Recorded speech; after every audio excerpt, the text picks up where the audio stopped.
Hello everyone, welcome to my channel. तो friends, अब तक जो भी हमने बातें की हैं ऑटिज़म पर, एडीएचडी पर, उसमें ऐसी ऐसी चीज़ें मैंने आप लोगों को बताई हैं जो बहुत सारी चीज़ें अब कॉमन हो चुकी हैं और बहुत सारी चीज़ों के बारे में अब आप लोगों को नॉलेज हो चुकी है। तो आज फ्रेंड्स मैं कुछ ऐसी चीज़ें बताने जा रही हूँ जो शायद आप लोगों को नहीं पता है, और इन चीज़ों पे काम ना करने की वजह से या फिर इन फैक्टर्स को अच्छे से ध्यान ना देने की वजह से ऑटिज़म और उसके एडीएचडी के जो सिम्पटम्स हैं वो ठीक बच्चों के नहीं हो पा रहे हैं।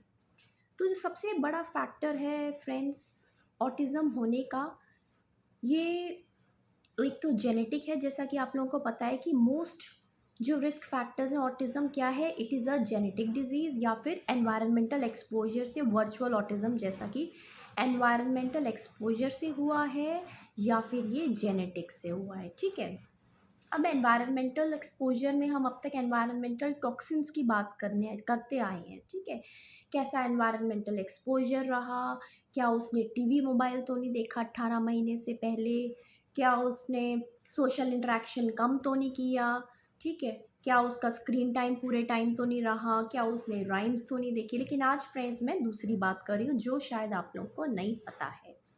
ठीक है। जो लेटेस्ट 2000 बहुत सारे ऐसे बच्चे आ रहे हैं और उनको ठीक करने के लिए मैं डेली रिसर्चेस पढ़ती रहती हूँ कि ऐसा कौन सा फैक्टर है जो होलिस्टिक थेरेपीज़ में कहीं मुझसे तो नहीं रह गया। कोई ऐसा फैक्टर, किसी ऐसे पॉइंट पे काम करना, कोई ऐसी होलिस्टिक थेरेपी, कोई ऐसी होलिस्टिक अप्रोच। ठीक है। तो ऐसा कई बार होता है फ्रेंड्स कि अगर कोई बच्चा नहीं ठीक हो पाता या फिर किसी बच्चे में मुझे स्लो रिकवरी देखती है, then I again go through all the researches और फिर मैं देखती हूँ कि कहीं कोई पॉइंट मुझसे या कोई फैक्टर मुझसे मिस तो नहीं हो रहा, या होलिस्टिक अप्रोच को कोई सा एक फैक्टर एक्लेक्टिक अप्रोच का उस पर काम करना बाकी तो नहीं है। ठीक है। तो ऐसे ही आज मैं सारा 2015 के रिसर्चेस में देख रही थी। तो उसमें एक बहुत ही इम्पॉर्टेंट चीज़ जो मुझे तो पता था लेकिन मैं आप लोगों से बहुत कॉमन ना होने की वजह से शेयर नहीं कर पा रही थी, और इसलिए कि वजह है फ्रेंड्स कि उस फैक्टर पे हम लोग काम नहीं कर पाए होंगे या फिर आपने भी कुछ चीज़ें मिस कर दी होंगी। ठीक है। तो चलिए वो देख लेते हैं, क्योंकि उस फैक्टर की वजह से भी ऑटिज़म की जो रिकवरी है, एडीएचडी की जो रिकवरी है वो स्लो हो सकती है। Speech delay, aggression issues, concentration lack, attention lack, delayed speech, aggression, impulsivity, gut issues, ये सारी प्रॉब्लम्स इस केस में आ सकती है। तो वो है फ्रेंड्स बीपीए, बिस्फेनॉल, है ना। बीपीए मतलब प्लास्टिक्स में जो पाया जाता है बिस्फेनॉल, है ना।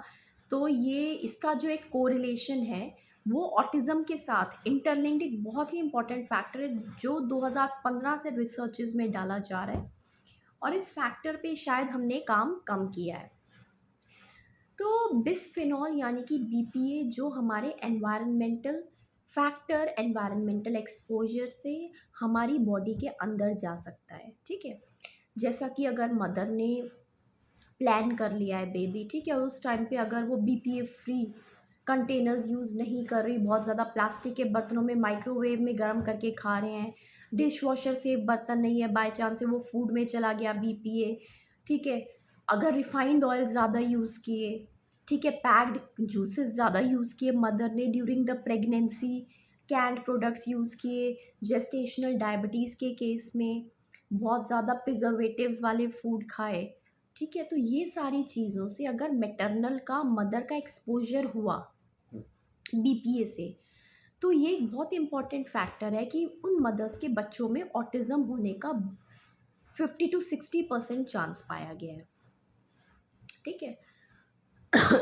और मोस्टली ऐसा अगर हुआ है कि अगर ऑटिस्टिक बच्चा का रेड फ्लैग दिखे और उसने स्टार्टिंग में ब्रेस्ट फीड नहीं किया है मदर का, स्टार्टिंग से ही वो कैंड मिल्क या जो प्रिजर्वेटिव्स वाले मिल्क में रहा है ना, तो ऑलरेडी एक रिस्क फैक्टर मदर का भी एक्सपोजर रहा है। और अगर उसने पैकेज मिल्क प्रोडक्ट्स लिए हैं, शुगर ली है, या फिर रिफाइंड ऑयल्स में बना हुआ खाना उसकी मदर खा रही है, तो ये सारे फैक्टर्स एक प्रिवेलेंस रेट बढ़ा देते हैं बच्चे में, जिसमें ऑटिज़म और एडीएचडी होने की चांसेस बहुत ज़्यादा बढ़ जाते हैं।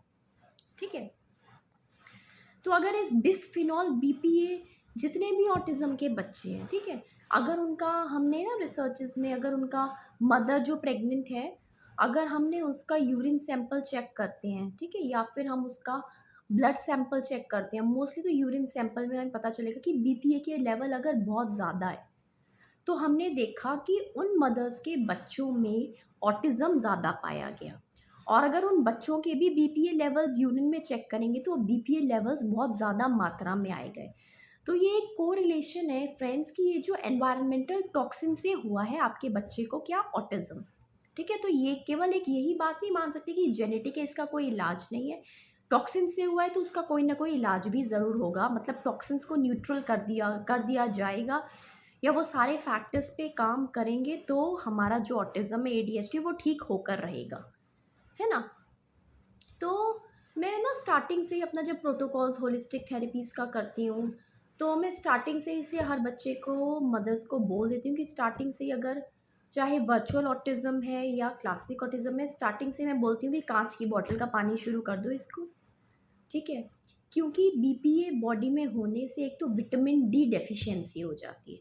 विटामिन डी हमारा बहुत ही कम मात्रा में बनता है, ठीक है, क्योंकि ज़्यादातर बच्चे एक तो वैसे ही धूप में नहीं रहते, और ऑलरेडी जो ऑटिज़म के शिकार बच्चे उसमें विटामिन डी बहुत कम होता है, ठीक है। दूसरा, जो गट है हमारा, उसमें इतने सारे नेगेटिव माइक्रो बैक्टीरिया हो जाते हैं कि गट फ्लोरा को पूरी तरह से माइक्रो ऑर्गेनिजम्स चेंज कर देते हैं। और जब गट हेल्थ पूरी चेंज हो जाती है तो हमारे ऑटिज़म के लक्षण दिखाई दिए जाते हैं। तो मैं स्टार्टिंग से ही बोलती हूँ फ्रेंड्स कि अगर अगर आपका बच्चा ऑटिज़म का पेशेंट है, तो आप उसको स्टार्टिंग से ही कांच की ब्लू बॉटल और green bottle, mainly glass bottle use करनी है, उसमें पानी भर के धूप की सनरेज़ लगाइए। विटामिन डी डेफिशिएंसी ख़त्म होने के साथ साथ कलर थेरेपी होगी, बच्चों को कामनेस मिलेगा, और एक मेडिकेटेड वाटर बन के गट फ्लोरा को ठीक करेगा, और जो बीपीए बॉडी में एनवायरमेंटल टॉक्सिन से जो नुकसान हो रहा है वो ख़त्म होगा, ठीक है। तो अगर आपका बच्चा ऑटिज़म का शिकार है, एडीएचडी का शिकार है, तो एक तो उसकी लाइफ से, उसके लाइफस्टाइल से बीपी यानी प्लास्टिक की सारी चीज़ें आप हटा दीजिए। अगर रेड फ्लैग्स हैं बच्चे में तो स्टार्टिंग से ही आप स्टेनलेस स्टील की जो मिल्क बॉटल्स भी होती हैं वो यूज़ करना शुरू कर दीजिए। कोशिश करिए बोरोसिल वगैरह में ही, माइक्रोवेव में, हालांकि बहुत सारे ऐसे पेट के कंटेनर्स हैं, सारी आजकल सभी चीज़ों में लिखा होता है बीपीए फ्री, लेकिन फिर भी बहुत सारे यूजेबल, जो रीयूजेबल जो चीज़ें होती हैं उसमें कहीं ना कहीं बीपीए होता है, जिसकी वजह से इफ़ेक्ट पड़ सकता है आपके बच्चे में या आप में। यहाँ तक कि जो पेपर रिसिप्ट्स भी होती हैं, ठीक है, अगर आपने पेपर के, कहा जाता है कि कागज़ की जो रिसिप्ट्स बनाते हैं उसको बीपीए फ्री है, लेकिन वो पूरी तरह से बीपीए फ्री नहीं होता। अगर पेंसिल पेपर पे आपने काम करके अगर मदर ने हाथ भी अच्छे से अगर नहीं वॉश किया, ऐसे ही मिल्क बनाया, तो उसके टॉक्सिन्स के एनवायरमेंटल एक्सपोजर से भी बच्चे में बीपीए की लेवल की मात्रा बढ़ जाएगी, ठीक है। Mainly canned foods, sugar, preservatives वाला मिल्क, ठीक है, माइक्रोवेव में गर्म किया, प्लास्टिक कंटेनर्स में खाना गर्म किया हुआ, ठीक है, ये सारी चीज़ें बच्चों में बीपीए, बिस्फिनॉल की मात्रा बढ़ा देती हैं, और ऑलरेडी ऑटिज़म के बच्चों में बीपीए होता है जो प्लास्टिक्स में पाया जाता है, ठीक है। क्यों? क्योंकि या तो मदर का एक्सपोजर हुआ है या बच्चे का एक्सपोजर हुआ है। सो एक one of the very important factor, जब तक बॉडी से बीपीए की लेवल मात्रा कम नहीं हो जाएगी, उसको ख़त्म नहीं कर देंगे, तब तक हमारी रिकवरी नहीं आएगी। क्योंकि बीपीए क्या करता है, ये न्यूरोनल शीथ को, न्यूरो डेवलपमेंटल चेंजेस, या तो ब्रेन के स्ट्रक्चर को इफ़ेक्ट करता है या फंक्शन को अफेक्ट करता है, जिसकी वजह से क्या होगा कि या तो बच्चे का हाइपर एक्टिविटी होगा, लैक ऑफ कंसंट्रेशन होगा, अटेंशन होगा, बिहेवियरल डिसऑर्डर्स होंगे, और गट फ्लोरा को ऑल्टर करने की वजह से बच्चे में स्पीच नहीं आएगी। तो अगर इस फैक्टर पे आप काम नहीं कर रहे हैं, यूरिन टेस्ट से आप बीपीए की लेवल आप पता कर सकते हैं अपने बच्चे में, तो ये एक फैक्टर है, ठीक है। तो कोशिश करिए ऑटिज़म के बच्चों में रिकवरी के लिए हमेशा ग्लास बॉटल्स यूज़ करिए, पानी को धूप लगा के बच्चे को पिलाइए ताकि बॉडी डिटॉक्स हो जाए, गट में पॉजिटिव बैक्टीरिया बनने लगे। रिफाइंड ऑयल्स यूज़ नहीं करना है, ठीक है। सिर्फ आप बच्चे को कोशिश करिए गट में पॉजिटिव बैक्टीरिया लाने के लिए जस्ट अगर 1 ईयर तक से कम का बच्चा, जस्ट 1/4 स्पून देसी घी आप खिला लीजिए, ठीक है। या फिर जो खाना है हमेशा ऑलिव ऑयल में, 1 टीस्पूनफुल ऑलिव ऑयल में बच्चे का बनाइए, ठीक है। रिफाइंड ऑयल्स यूज़ नहीं करने हैं, शुगर यूज़ मत करिए, पैक्ड फूड्स यूज़ मत करिए, कैंड फूड यूज़ मत करिए, प्रिजर्वेटिव्स यूज़ मत करिए, ठीक है। और इसको अच्छा करने के लिए, बीपीए लेवल को न्यूट्रल करने के लिए ही हम जो सप्लीमेंट्स देते हैं, जैसे कि गट बैक्टीरिया ऑल्टर है, गट हेल्थ ख़राब है, स्पीच नहीं आ रही है, तो जो जो चीज़ों से हमारा गट हेल्थ अच्छा होगा, बीपीए लेवल न्यूट्रल होगा। For example vitamin D, zinc, calcium, fish oil, iron, omega 3, EPA, omega 6, omega 9, ये सारी चीज़ें दी जाती हैं जिससे गट हेल्थ अच्छी हो। BPA, bisphenol, which leads to ill effects in the brain of the child leading to autism features, ये ठीक हो जाए और रिकवरी आए। तो अगर आप इस फैक्टर पे काम नहीं कर रहे हैं तो इस फैक्टर पे काम कर लीजिए। अगर बच्चा ऑटिज्म का है so always use stainless steel bottle और ग्लास बॉटल, ठीक है। और इन सब पॉजिटिव चीज़ों को करके देखिए कि कहीं ये एक फैक्टर तो नहीं था कि इसकी टॉक्सिसिटी की वजह से आपके बच्चे में स्पीच नहीं आ रही, गट इश्यूज आ रहे हैं, ठीक है, और इसकी वजह से रिकवरी में आप रुके हुए हैं, ठीक है। So hope you like my video, stay safe, stay healthy.